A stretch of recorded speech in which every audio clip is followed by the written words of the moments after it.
Bien, pues vamos a empezar ahí que se vayan sumando los compañeros. Vamos ahora sí que, como nos está enseñando el doctor López-Gatell, a ser puntuales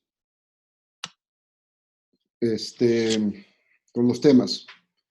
Les agradezco mucho por acompañarnos. Me presento para los que no me conocen y no hemos tenido oportunidad de platicar o tener algunos temas. Mi nombre es Ricardo Landero, soy abogado laboralista, tengo más de 26 años dedicándome a esto y vamos en este momento a comentar.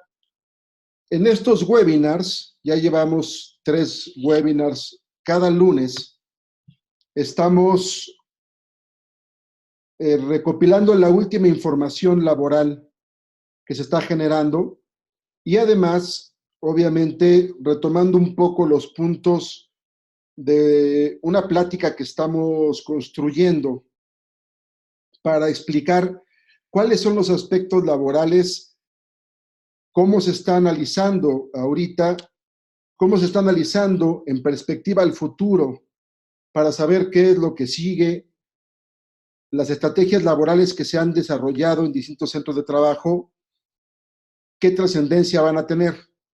No voy a abordar hoy mucho ese tema porque eso lo damos generalmente ya en una plática que son 2 horas, donde desarrollamos incluso metodología, un poco de planeación estratégica para tratar de entender este proceso, pero estos webinars de los lunes son sobre todo un tema de actualización de cómo estamos ahorita en relación a los temas que estamos viviendo, pues ahora sí que en una velocidad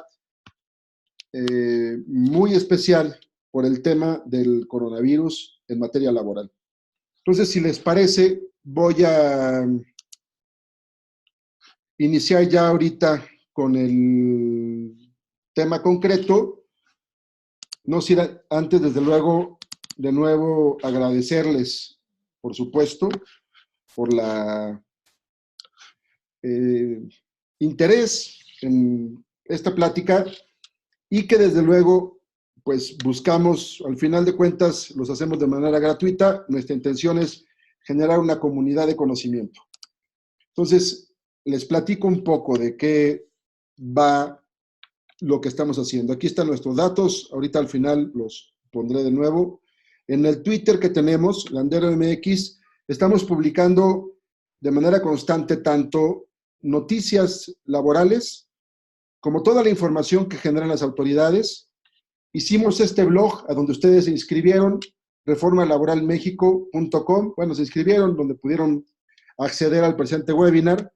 Y ahí ustedes van a encontrar un apartado especial de documentos COVID, donde casi diario estamos poniendo todo lo que publican, que tenga que ver con aspectos laborales, lo que publica el Seguro Social, lo que publica el Infonavit, lo que publica la Secretaría del Trabajo, la Secretaría de Salud, todo lo que tenga implicaciones con temas del ámbito laboral, ahí lo van teniendo, lo recopilamos de todos lados y se los ponemos a disposición de manera gratuita. La intención es obviamente que todo el mundo pues tenga la información a primera mano.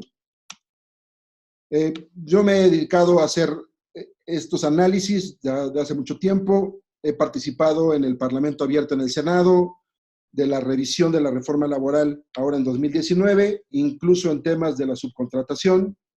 Me he dedicado ahora a dar cursos en los congresos de los estados para analizar la implementación de la reforma laboral y he estado en muchos lados con muchos de ustedes de recursos humanos platicando sobre estos temas. Abordo directamente el asunto que me interesa. El tema de las relaciones laborales en México, ¿cómo se da? Déjenme rápido aquí. Necesito... Aquí está. Ahí está. Ok. Vamos entonces a platicar muy rápido de estos temas y ya al final abrimos un debate de preguntas y respuestas en el chat Si quieren irme poniendo también inquietudes, al final las contesto. Miren, siempre hemos señalado que para poder analizar cómo está el proceso de COVID, tenemos que nosotros, desde luego, entender el pre-COVID. ¿Dónde estábamos antes de entrar en el proceso de COVID-19? Y para eso va a ser muy importante que ustedes conozcan a profundidad tanto la reforma laboral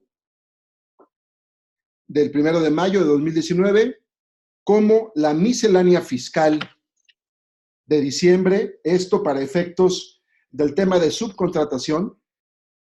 Ustedes saben perfectamente que en esta miscelánea se estableció la obligación de la empresa contratante y la empresa de subcontratación para hacer la retención del IVA del 6%. Entonces, muchos de ustedes, sobre todo los de hotelería, han trabajado con subcontratación de hace mucho tiempo. Esta miscelánea viene a modificar totalmente la situación jurídica de la estrategia laboral, de la estrategia de los juicios a partir del 1 de enero de 2020. Y esto es lo que va hoy a operar para COVID-19. Entonces, las fases que al final nos interesa revisar, no vamos a, insisto, poder abordar todo hoy, pero siempre vamos a estar rescatando estos temas, es la fase 1, cómo se dio, la fase 2, la fase 3 y el post-COVID, el futuro, la forma del regreso paulatino, los sectores esenciales, qué va a suceder, qué escenarios va a haber en materia de el ámbito laboral en el país y en el mundo. Ya habíamos hablado, ¿no? Entonces, de estos antecedentes, no me voy a detener, los abordo con muchísimo más detalle en el curso que damos. Aquí lo que yo rescataría muy rápido son algunos aspectos que cambiaron para efecto de las cuestiones procesales laborales, las cargas de la prueba que ahora se van a implementar con la reforma y el tema de subcontratación. Actualmente tenemos calculado que 8 millones de personas, según el INEGI son 5 millones, de personas se encuentran en subcontratación. Si tenemos en cuenta que somos 20 millones de trabajadores formales inscritos en el Seguro Social, estamos hablando de la cuarta parte de los trabajadores en México en subcontratación. Entonces va a ser muy importante aquí que cuando nosotros hablamos de los cambios que hubo con la miscelánea fiscal, estamos hablando de la cuarta parte de los trabajos formales en México que ahora se encuentran inmersos en este proceso. En el proceso de que las empresas tengan que llevar a cabo esa retención de impuestos, del IVA, del 6%, y que entonces, esto obviamente de una manera obligatoria, porque ya la empresa que no haga retención, pues su factura podría no ser deducible de impuestos, y esa carga es durísima. Las empresas formales, las empresas que son, que tienen una estructura muy bien armada, obviamente ya están en esta modalidad. Aquí sí va a ser muy importante que pues valoren muy bien cómo trabajan la subcontratación, porque yo sí creo que ya no va a ser susceptible o factible que trabajen con el despacho de la colonia, que les hace la nómina y que ahí la llevan. Necesitan tener empresas sólidas que puedan llevarle los juicios laborales, que tengan atrás una estructura económica, una estructura jurídica, para que no tengan problemas. Ahorita lo vamos a ver muy rápido de por qué. Bueno, insisto, ahí en el blog van a poder descargar muchas cosas. Entro al análisis muy rápido porque quiero rescatar al final también respuestas de ustedes y diálogo. Miren, ¿qué pasó en la fase 1? Ya lo sabemos. El punto cumbre se dio el 24 de marzo, que es cuando se anuncia ya de manera formal la campaña nacional de sana distancia y suspendieron todos los aspectos jurisdiccionales. Aquí hay un dato, la Secretaría del Trabajo habló de 300,000 despidos en las fuentes de trabajo. Hoy se habla ya de 750,000, por cierto. En ese momento se expidió una guía de acción para los centros de trabajo. la expidieron el 20 de marzo. Es interesante que ustedes la revisen. Está en el blog de nosotros. Ahí la pueden descargar o en la página de la Secretaría. Y entramos a la fase 2, la emergencia sanitaria, donde se estableció en el diario oficial del 31 de marzo las actividades no esenciales, que es el listado de empresas que pueden o no trabajar a partir de ese momento, y además un acuerdo para hacer inspecciones laborales. Estos dos diarios oficiales son fundamentales, yo creo que ya los conocen. Si no, descárguenlos, también los tienen a disposición. Es fundamental que conozcan el del 31 de marzo y el 6 de abril.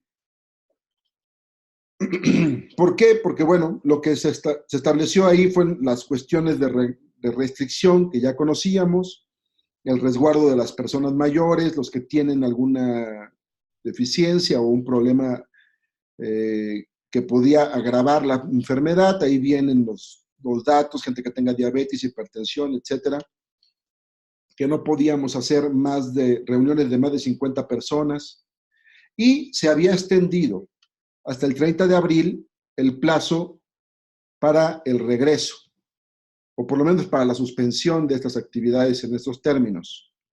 Hasta aquí la fase 2, y ahí es como íbamos, en términos estructurales, pero entramos obviamente a la fase 3. Hicimos ya un documento de análisis, descárguenlo, es gratuito, ahí pueden ustedes ver qué pasó. Lo que pasó aquí fue que en esta fase 3 que se estableció, se amplió el plazo al 30 de mayo y nos dicen que el 18 de mayo, por ahí a mediados de mes, van a empezar a establecer medidas de regreso paulatino. Algunos municipios que no tengan tanto contagio, que parezca que ya lo están controlando, podrían fijarse para su regreso. Francamente, esperamos que así sea. Los datos que nos están dando todos los días nos hacen ver que es una cuestión muy complicada la que estamos viviendo y a la que vamos a entrar en cuanto a contingencia sanitaria. O más bien en cuanto a la emergencia, ¿no? Porque no confundirnos siempre de concepto. El tercer dato que es muy importante entender es, a pesar de que entramos en fase 3, legalmente no estamos en contingencia sanitaria. Es decir, no aplican los artículos 42 bis, 427 y 429 de la Ley Federal del Trabajo, que señalaban la posibilidad de que se diera la suspensión de la relación laboral en una fuente de trabajo y la obligación de pagar la indemnización de un día de salario mínimo por cada día que hubiera suspensión, hasta un máximo de 30 días. Esto no está operando, es importante dejarlo claro e insistir, porque también he visto por ahí artículos y documentos que señalan que estamos en contingencia sanitaria. No hay tal contingencia, no hay tal modificación, y por lo tanto, en principio, y es algo que ha estado resaltando la Secretaría del Trabajo, las condiciones de trabajo laborales pues no han cambiado, salvo lo que haya cada quien fijado como estrategia en su fuente de trabajo. Hoy veíamos a la secretaria del Trabajo en las reuniones de la mañana explicando que había una serie de empresas que no habían regresado, están inspeccionándolas, están sancionándolas, a las que no han suspendido y que no son esenciales. Hay esa labor. Cualquiera que tenga una duda de su empresa, que yo supongo que ya tienen muy resuelto este tema, pues puede comunicarse a la Secretaría de Economía, ahí están los teléfonos y su mail, y ahí les explican muy bien si son esenciales, si forman parte de una cadena productiva, de las esenciales que les permite trabajar. Descarguen la guía que tenemos, donde nosotros explicamos qué empresas pueden laborar y cuáles no. Es importante porque al final creo que hay una línea conductora de qué hacer en este momento y nosotros queremos resaltar que la línea conductora es: tenemos que cuidar la salud. Tenemos que cuidar la salud de nosotros, de nuestros colaboradores, de los trabajadores. Tenemos que buscar que esa sea, desde luego, la condición para poder seguir trabajando o ver las modalidades que nos permite la ley en las relaciones laborales para poder seguir haciéndolo, como el home office, por ejemplo, ¿no? El home office, aunque no seas una actividad esencial, puedes realizarlo de manera completa e integral, sin mayor problema, siempre y cuando sea 100% home office lo que tú hagas, ¿de acuerdo? O sea que, aunque no seas esencial y una parte, por ejemplo, pienso en un hotel, pero si toda la parte administrativa, que no debería estar laborando, se puede ir a home office, lo puede seguir haciendo sin mayor problema y sin violar la ley ni el decreto de suspensión. Lo que no puede es la parte operativa, ¿no? La parte manual, que obviamente no podrían seguir haciéndolo. Entonces, se los digo para que también tengan un poco de ideas de cómo laborar. Entonces, en esta tercera fase, el diario oficial del 24 de abril, pues es fundamental, y ese día se expidió una guía de acción para los centros de trabajo ante COVID. Esta es la tercera edición.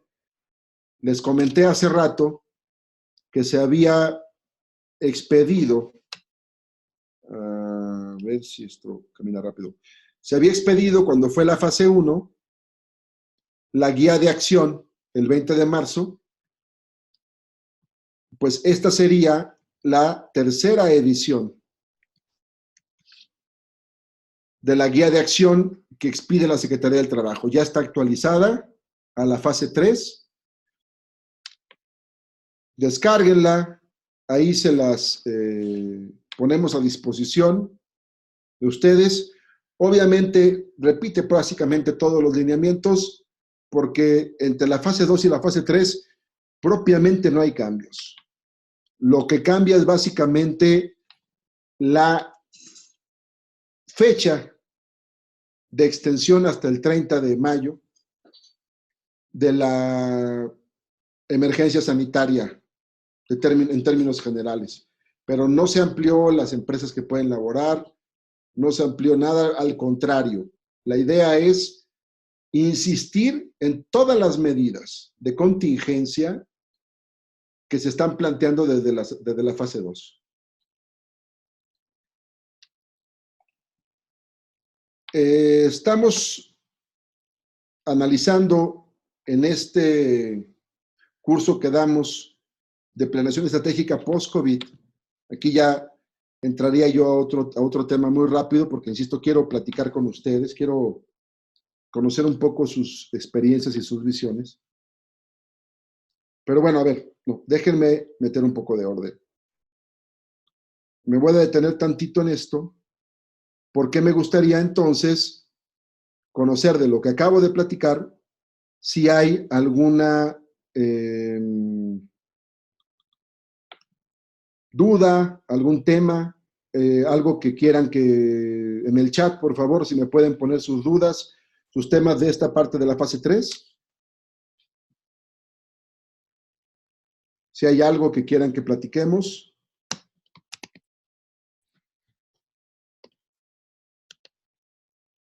Que no haya quedado claro dónde estamos, qué está pasando con esta fase. Ok, Gustavo me comenta que todo muy claro.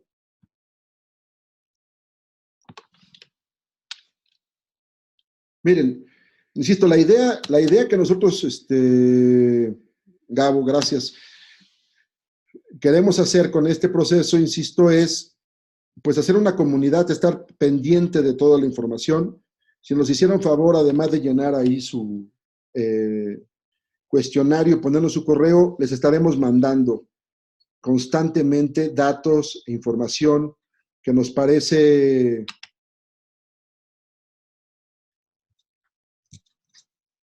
pues, fundamental empezar a verlo, ¿no? O sea, me preguntan eh, Miriam, que bueno, obviamente no hay contingencia sanitaria, pero ante la imposibilidad económica de la empresa a pagar, ¿qué procedería? Ahorita que retome la plática de las láminas, voy a platicar de nuevo un poco de las estrategias. Gustavo Cetina, me dan aquí su correo. Me comenta Isaac que está identificado como actividad esencial, pero mi duda es si tengo que registrar algún tipo de solicitud o escrito para que me lo reconozcan o me espero a una posible visita de inspección. Mira, lo que hemos hecho nosotros en algunos centros de trabajo es hablar a la Secretaría de Economía. No nos dan ningún certificado, no ningún papel, pero ellos sí están registrando un listado de empresas. Entonces yo te sugiero que ahorita vuelvo a poner los números y el correo electrónico y que tengas ese aval por lo menos de haber mandado el correo, de haber tenido. Y es muy importante, hay dos cosas aquí. Si eres esencial y estás perfectamente enlistado dentro del diario oficial, bueno, pues obviamente tu materia misma lo va a determinar, pero si eres una parte de la cadena productiva, por ejemplo, asesoramos una fábrica que hace cajas de cartón y que hace cajas de cartón para la industria farmacéutica. Entonces, estábamos ante la inquietud de saber si podía continuar o no. Obviamente, tú no puedes vender ningún medicamento si tu caja no viene, ahí vienen todas las indicaciones de COFEPRIS y todos los elementos legales para poder comercializar un medicamento. La caja es fundamental. Entonces, lo que hicimos fue, obviamente, hablar economía. Nosotros teníamos claro que así, que así tenía que nada más tener cubierto, pero lo importante es tener contratos, por ejemplo, de la industria farmacéutica, tener la orden de trabajo, tener tu contrato previo de que estás trabajando con esta industria, y sí les hicimos una observación. A ver, también hay que tomar conciencia como fuente de trabajo. Lo ideal y lo fundamental es buscar el distanciamiento social, fomentarlo, apoyarlo. Entonces dijimos, a ver, tú te dedicas a farmacéutica, pero también llevas otros clientes. Por ejemplo, haces perfumes, haces una serie de cosas. Lo que no sea esencial, trata de detenerlo. Y si eso te permite que tenías 3 turnos y a lo mejor con un turno o con 2 turnos sacar el trabajo, puede que un turno lo puedas descansar y probablemente entonces mejor hagamos un convenio laboral para hacer rotación de trabajadores. Esto implicará, obviamente, si hay rotación, hay disminución de ingreso porque no trabajan la jornada completa, pero lo importante es que descansas a una tercera parte, por ejemplo, de una fábrica que se dedica a lo esencial. Entonces, yo sí invitaría a que tomáramos conciencia de estas formas de entender el problema. Es muy grave. Nos estamos en un riesgo muy delicado como mexicanos y la invitación, desde luego, desde nuestra guía era eso, ¿no? Me decía Isaac que habló la secretaría y dijeron, no hay que hacer nada. Sí, fíjate que la Secretaría de Economía, ¿por qué decimos que la Secretaría de Economía? Porque la propia guía dice que te comuniques allá. Que cualquier duda y ante la duda de poder tener la posibilidad de trabajar, lo hagas con ellos, más que con la Secretaría del Trabajo. Entonces, y tener el amparo. Yo mandé mi correo electrónico, aquí está. Incluso si te lo llegan a contestar, ya tienes amparado tu tema para cualquier problema. Sobre todo, ¿sabes qué?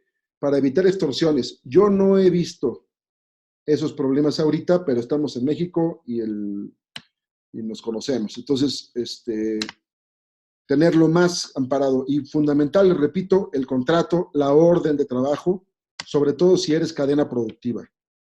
Si eres un taller, si eres algo que le trabaja a las esenciales. Sí es importante porque si están multando, si no lo eres, si estás insistiendo en el trabajo y estás insistiendo en hacerlo, sí te pueden clausurar y sí, es más, te diría, hasta lo deberían de hacer, porque sí necesitamos de veras tomar conciencia como patrones. Entonces, a ver, la pregunta, ¿no? De qué es lo que tengo que hacer. Me decían ahorita, bueno, yo no tengo trabajadores, ya no tengo con qué pagarles, ¿qué es lo que debimos haber hecho, ¿no? Y aquí entonces yo quiero retomar un poco, lo voy a hacer muy rápido, de lo que nosotros analizamos en la plática del taller que hacemos para la planeación estratégica post-COVID. Porque nosotros habíamos visto e identificado las 4 grandes estrategias que se han llevado hasta ahorita en torno a las relaciones laborales, que son quienes han llevado convenios o forma de trabajo para continuar con la relación vigente al 100% pagando salario y prestaciones en distintas modalidades. Por ejemplo, quien hace home office, quien, por ejemplo, hizo convenios para vacaciones adelantadas. Nosotros asesoramos una fábrica del grupo Modelo de vidrio, son más de 800 trabajadores, y lo que se hizo fue un convenio para mandar a los trabajadores a cuenta de vacaciones. Tenían, no sé, tenías 10, 15, 20 días de vacaciones, bueno, sí te vas a ir a descansar, te voy a pagar el salario al 100%, pero son a cuenta de vacaciones. Entonces ya cuando te corresponda descansar por vacaciones este año, ya no lo vas a hacer. Incluso hubo quien tomó la modalidad de decir,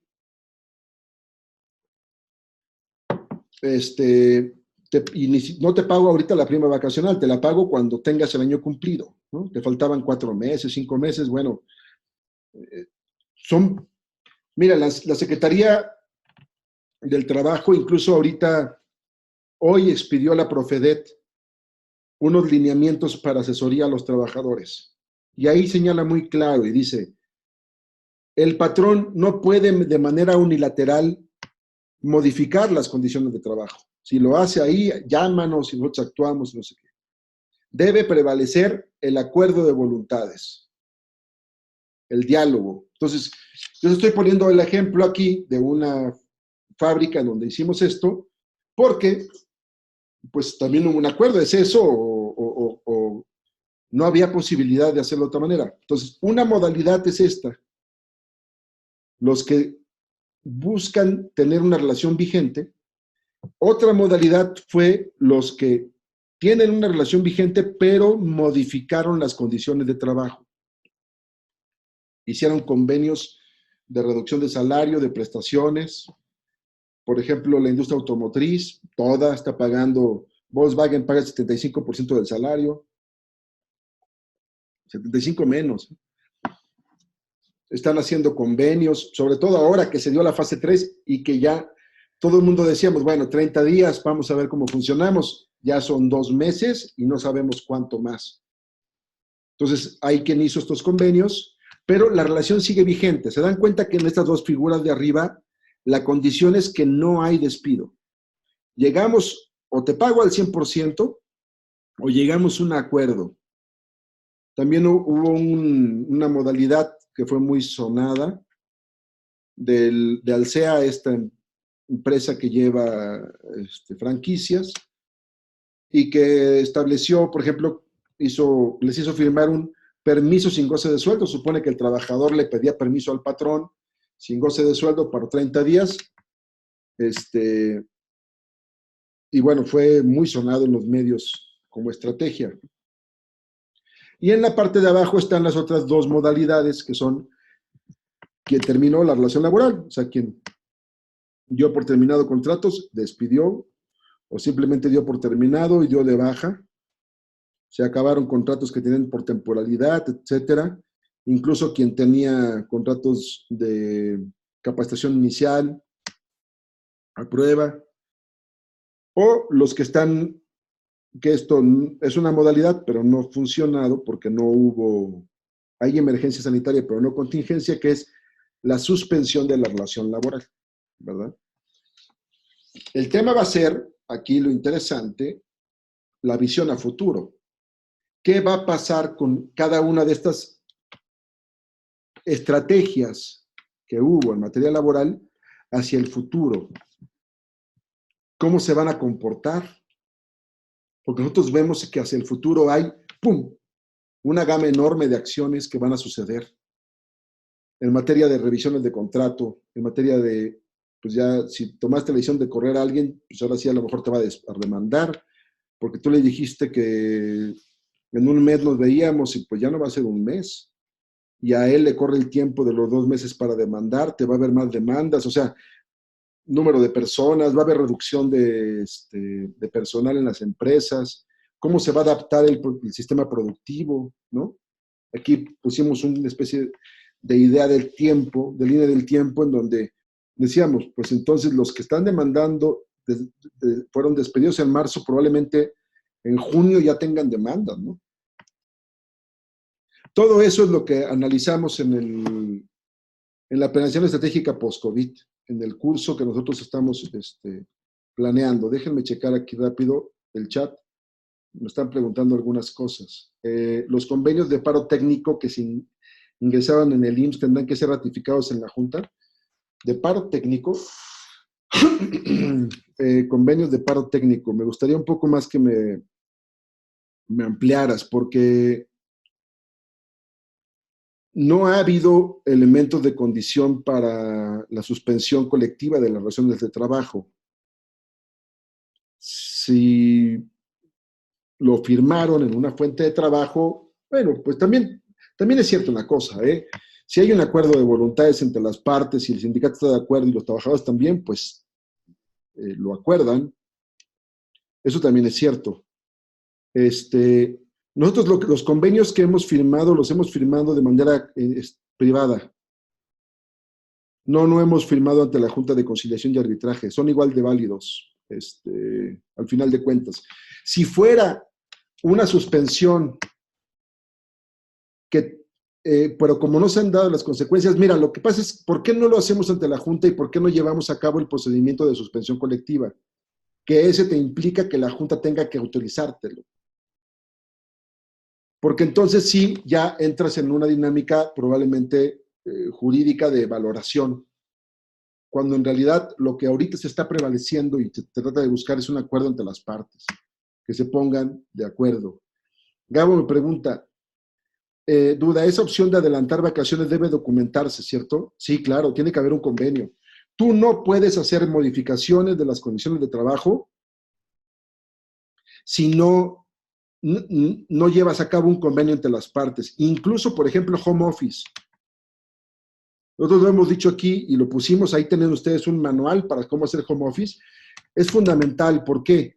Porque si el trabajador se va de home office, tú te tienes que proteger en 2 sentidos. Uno, que él no te vaya a reclamar tiempo extra y decir, yo trabajé durante la cuarentena un chorro de horas extras. No, espérame, tú te fuiste en convenio y quedamos de que no íbamos a tener supervisión de la jornada de trabajo porque estabas en una modalidad de home office. Y él también se protege porque de esa manera tú no le puedes decir, ¿sabes qué? Aquí tienes tus faltas y te despido. No, tú me mandaste a mi casa a trabajar en home office. Esto además tiene que ver con temas como, por ejemplo, accidentes de trabajo. Entonces, si tú no tienes un convenio que ampare las condiciones de las dos partes, pues te metes en un tema, ¿no? Entonces, lo de vacaciones y cualquier modificación de condición de trabajo tiene que ser de mutuo acuerdo firmado con el trabajador o con el sindicato. Si es home office, tiene que ser con el trabajador.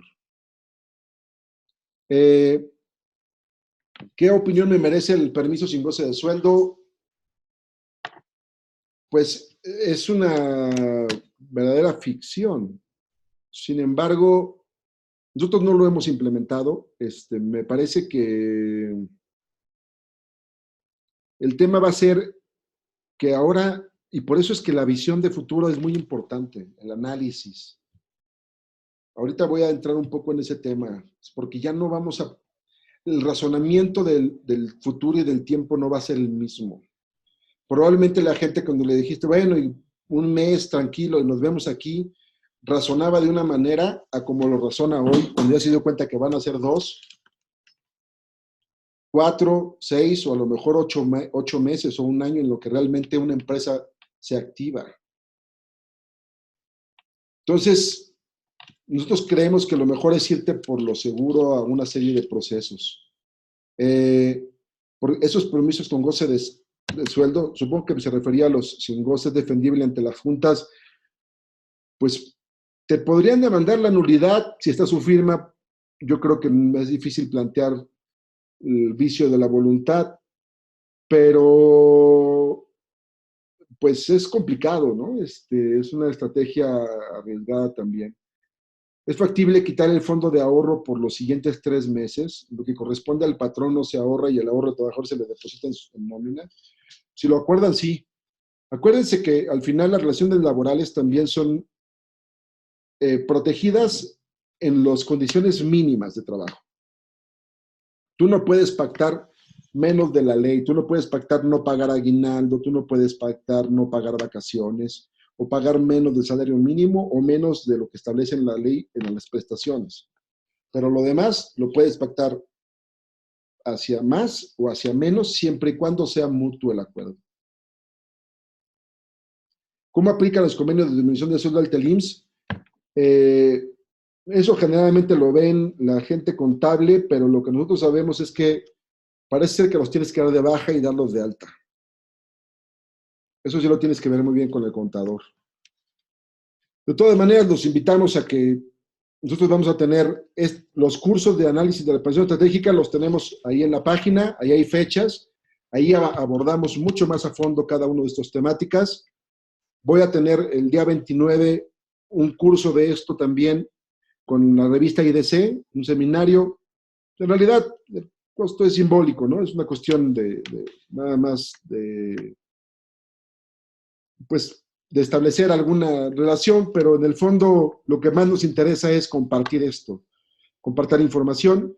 El 6 de mayo voy a estar con la gente del Economista en una plática sobre precisamente el futuro laboral con algunos investigadores interesantes. Va a estar Graciela Berzuzán de la UAM, Landy Sánchez del Colegio de México y Tomás Bermúdez del Banco Interamericano de Desarrollo.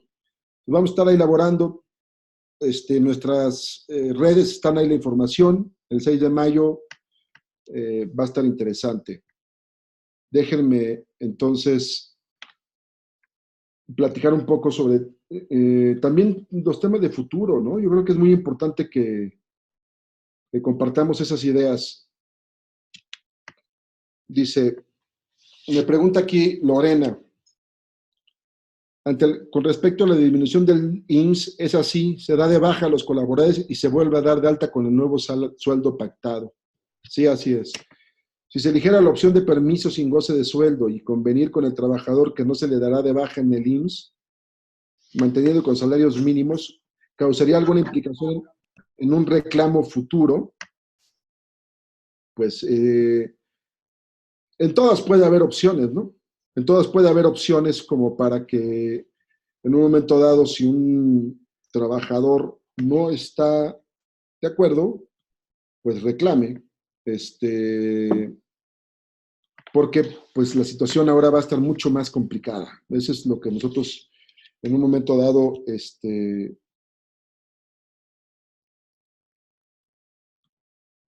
estamos observando de fondo, ¿no? Y miren, bueno, no sé si hasta aquí haya otra duda, quieren verlo. Yo lo que quería también dejarles ahí como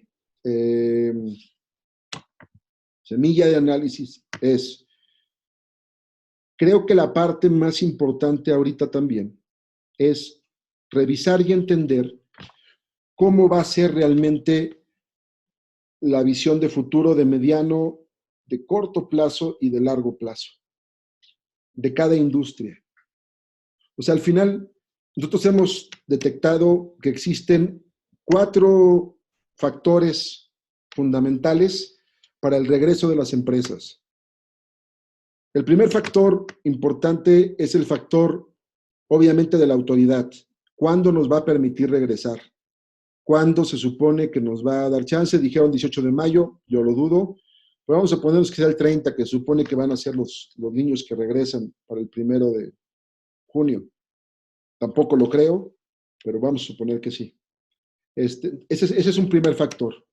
El segundo factor importante va a ser analizar ¿Qué va a pasar con la cuestión de las cadenas productivas? O sea, hay muchas cadenas productivas que están rotas por lo que está pasando en todo el mundo. Entonces, por ejemplo, pienso, una mueblería que vende muebles italianos, no va a tener producción en mercancía en quién sabe cuánto tiempo. Italia lleva parado meses y tardará en reactivarse. ¿Sí me entienden? O sea, hay cadenas productivas que se rompieron y tardarás un buen tiempo en regresar. No porque tú no puedas en un momento de reactivarte, sino porque no vas a tener materias primas, tal vez herramientas, tal vez eh, algún producto que te permite y que venía de zonas precisamente de las más afectadas. Tres, el tema fundamental de la pandemia. Nosotros creemos que mientras no haya una vacuna y mientras no haya una medicina concreta, también va a haber un tema psicológico de quién va a salir, por ejemplo, algunas actividades. Tú llevas un mes encerrado en tu casa y te vas a aventar un mes más en tu casa. Yo te preguntaría si, sabiendo que está allá afuera todavía la posibilidad de enfermarte y enfermarte muy grave y tal vez morir, ya te cuidaste y cuidaste a tu familia, vas a salir corriendo a subirte a un avión al aeropuerto e irte a un hotel, a donde sea. Yo casi estoy seguro que no. Vas a salir corriendo a meterte a un restaurante lleno de gente a ver si te salvaste 2 meses, o tu hijo te va a pedir dinero para irse a echar un helado al Sanborns con sus amigos, le vas a decir, sí, hombre, vete, ahí no hay problema, está bien que a ver si no lo pescas. Yo creo que va a haber un factor psicológico que tiene que ver con el tema de la vacuna y la cura. Muchas actividades se van a detener por eso. ¿Quién se va a ir a meter, insisto, por ejemplo, a un hotel? Aunque me asegures que lo satinices todo y que lo limpias y me recibes con todo, tapabocas y lo que sea. O sea, no es el hotel. ¿Quién se va a ir a una zona y a moverse? O sea, no sabemos. Va a haber un tema ahí muy importante que tenemos que analizar. Porque entonces, ¿cuánto tiempo va a durar esto? ¿Cuánto tiempo va a durar el elemento de la autoridad? ¿Cuánto tiempo va a durar en que se restablezcan cadenas productivas? En que tengamos la vacuna o la cura. Porque entonces esas determinaciones de 2, 4, 6 o 8 meses en lo que sucedan estas cosas es lo que va a influir en la manera en la que yo voy a poder regresar desde el punto de vista laboral. Y cuarta, importantísima, pues el aspecto económico. ¿Quién se va ahorita, por ejemplo, a comprar un bien que no necesitabas? Si no sabes si tu trabajo todavía lo vas a tener, cómo va a estar, tienes un salario, lo estás guardando, estamos por la comida, estamos sobreviviendo. Tenías pensado comprarte una televisión de 50 pulgadas, no la necesitas, no la vas a ir a comprar. ¿Sí me entienden? O sea, va a haber una serie de razonamientos para poder determinar los gimnasios. Te vas a ir a meter un gimnasio ahorita, nos urge hacer ejercicio. Sí, pero ¿cómo? ¿Cuándo? ¿Qué va a pasar? ¿No?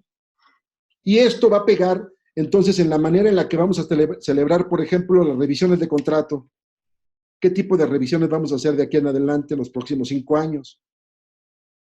¿Qué vamos a hacer entonces con las plantillas de trabajadores? ¿Qué va a pasar con los salarios? ¿Qué presión va a haber? Ya estamos hablando más o menos de 1 millón de desempleados, 750,000, se calcula que va a ser 1,5 millones. No hay salario, se calcula que hay 15 millones ya, considerando a todos los que están en la informalidad. Entonces, todos estos elementos van a ser muy importantes, entonces analizarlos, sentarnos y tener una metodología para saber cómo hacer una planeación estratégica y decir, bueno, esto es lo que tenemos que revisar, cómo hacer modalidades para poder entender y ver la proyección. Porque entonces, si en tu hotel, por ejemplo, mandaste a los trabajadores un mes, pero ya estás viendo que no sé cuánto va a tardar, a lo mejor son 3 meses, no porque regreses, te van a decir, ya abre. Pues sí, pero no va a venir nadie. ¿Qué vas a hacer con tu plantilla? ¿Cómo vas a responder? ¿Y qué repercusiones? ¿Se dan cuenta? O sea, esta es la idea de la discusión. Me gustaría, bueno, ya nada más le contesto a Claudia y que me platicaran ustedes qué ven de su industria, que en base a estas dudas, ¿cómo ven ustedes entonces esta parte de futuro? Y si vale la pena, obviamente, discutir esto, ¿no? Ahorita, ya, las estrategias y qué va a pasar, ¿no? Me dice, ¿qué pasa cuando se celebra e ingresó un contrato colectivo sin consentimiento de los trabajadores? Si es después del 1 de mayo de 2019, ya tenías que haber cumplido con la reforma laboral. Tenías que haberlo ingresado con un acta de asamblea, tenías que haberlo ingresado con todos los elementos de la reforma en materia colectiva. Aquí tenemos también, incluso en el blog de la reforma laboral, un análisis de la reforma laboral. Descárgalo, ahí vienen todas las modificaciones que hubo en materia de recursos humanos, de relaciones colectivas, de aspectos procesales. Descárgalo, viene ahí la información más importante. No abarcamos el 100% de los 800 artículos modificados, pero sí te damos los datos fundamentales que tenías que conocer desde ahorita ya en materia de recursos humanos y de contratación. Porque si no, ¿qué pasaría si lo celebraste sin cumplir con estos elementos? Pues te pueden demandar la nulidad. Así de sencillo. Y se supone además que tienes que haber entregado copias, según la reforma, del contrato colectivo y el reglamento de trabajo a los trabajadores. Entonces, estas condiciones, sí es muy importante que ahora las tengamos muy claras en la forma de... También incluso yo quería hacer una acotación aquí. Es importante revisar los estatutos porque por la modalidad, fíjate, ahorita tenemos un problema en muchas empresas. Por ejemplo, no tenemos una empresa que se supone que tiene que revisar el contrato en estas fechas, pero no puede haber asambleas de una fábrica de 800 trabajadores o de una universidad donde somos asesores también, no puede haber una asamblea de los trabajadores para tomar decisiones. Sin embargo, a veces hay que revisar el estatuto. Si el secretario general tiene facultades, pues puede firmar estos convenios y son totalmente válidos. Telmex tiene ahorita ese problema. Están a punto de la revisión de contrato y no saben qué hacer, porque según la reforma, hasta para modificar la fecha de la firma del estallamiento tiene que haber una asambleas o asambleas y no puede haber asambleas. ¿Se dan cuenta todas las implicaciones? O sea, ¿por dónde va este universo, no?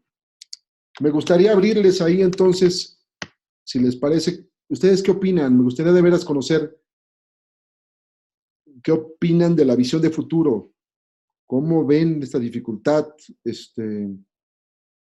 qué otras cosas ustedes observan, además de estos 4 elementos que les platiqué, que nos parece van a ser fundamentales para determinar y hacer una planeación estratégica, qué otras cosas podrían estar implicando para el regreso, ¿no?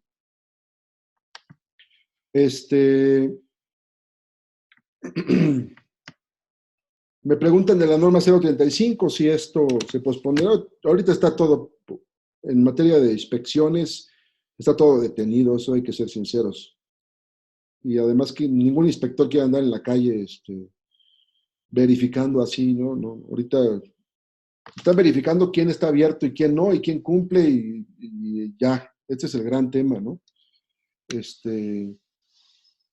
Gustavo me comenta que pues, hay una nueva forma de enfrentar el cambio, hay que replantear estrategia de tu organización, eficientar tus procesos, innovar productos y servicios, establecer nuevos canales de comercialización, hay que replantearnos todo. Y todo esto va a tener repercusiones laborales. Todo esto va a tener repercusiones en las estrategias que llevemos a cabo, que hemos llevado a cabo desde la fase 1, van a tener consecuencias.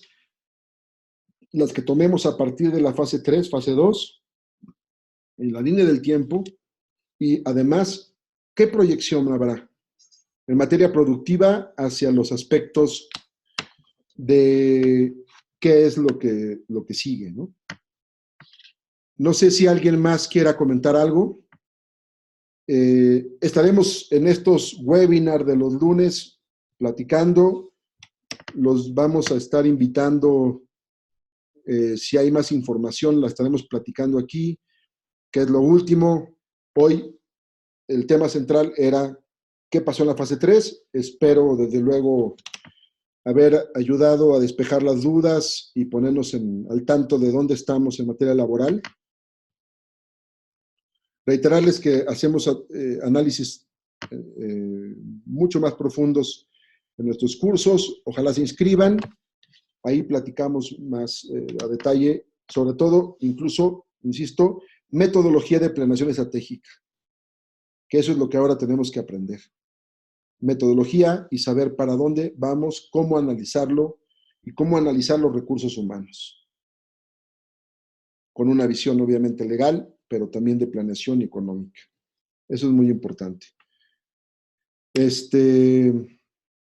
Sí, con teletrabajo, Olga me comenta, con teletrabajo pueden obviamente laborar al 100%.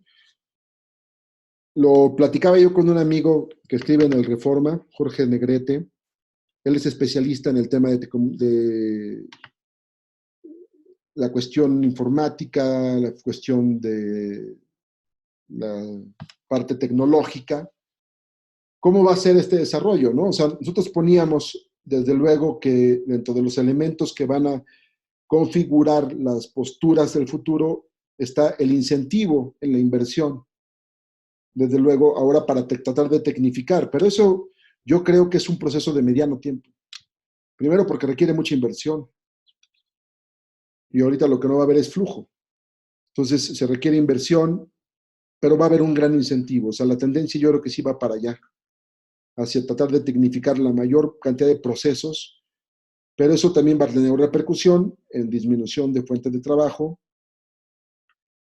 Y pues como comentaban aquí en el chat, pues Gustavo, reinventarse muchos esquemas. Yo eso creo que, insisto, la cuestión tecnológica no va a ser inmediata.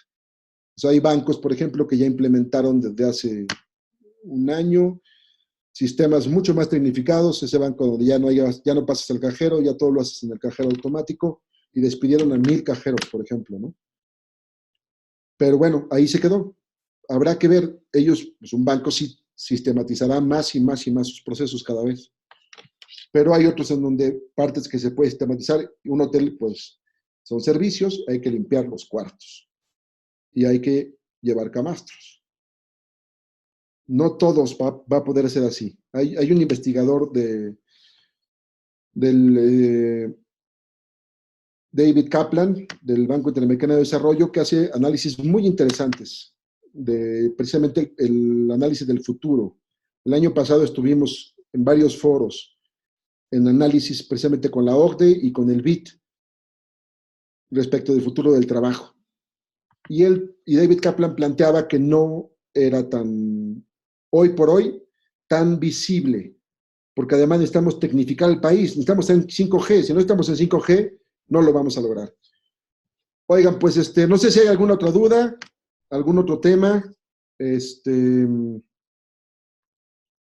yo les agradezco muchísimo la atención, les agradezco muchísimo la confianza, desde luego, en lo que aquí vamos a dar, y les invito a que formemos esta comunidad de conocimiento, que estemos en contacto, que me permitan ahí, si llenaron ustedes su cuestionario, que estemos, que me permitan que les hacemos llegar por mail información constante lo que se está publicando. Hoy les mandaríamos también lo que publicó la Profedet, lo que publica, Economía, Trabajo. Hagamos una comunidad. Yo creo que es la única manera y la mejor manera de salir adelante en un momento como este. Ser colaborativos, ser comunitarios, entendernos entre nosotros nuestro valor y apoyarnos como mexicanos, como seres humanos. Les agradezco mucho, cuídense, tomen todas las medidas necesarias. Es muy importante que nos cuidemos a nosotros y seamos responsables en nuestra fuente de trabajo. Muchas gracias. a todos. Gracias.